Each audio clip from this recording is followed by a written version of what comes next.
The last thing that I want to talk about is the double empathy problem.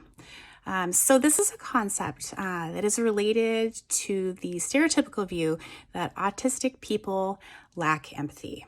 Now, a lot of you are autistic. I tend to hire autistic people really often because we do a great job understanding autistic kids. But you know, if you're autistic, the autistic people do not lack empathy.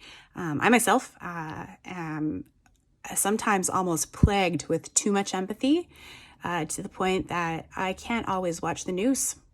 I have to disconnect myself from society because I become overloaded with sad feelings, big ones related to what other people are going through, and I can perseverate really heavily on it. So I feel like I got empathy turned up to max, and I wish I didn't have so much sometimes.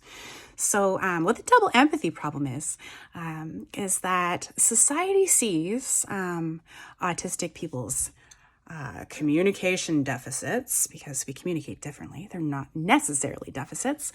Society sees autistic people's communication as sort of at fault for breakdowns in communication between autistic or neurodivergent and non-neurodivergent allistic people. So what the double empathy problem is that it actually takes two sides to communicate. So if two people are in communication with each other, it is not the fault of only one of them if communication breaks down. Both people are always involved. So the double empathy problem is looking at the fact that autistic people should not be the ones that always have to change how we communicate.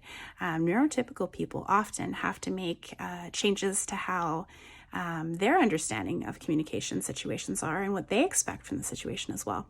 So instead of neurodivergent people having to travel all the way over to the neurotypical methods of communication, the double empathy problem invites us to think about the fact that we should really be meeting in the middle.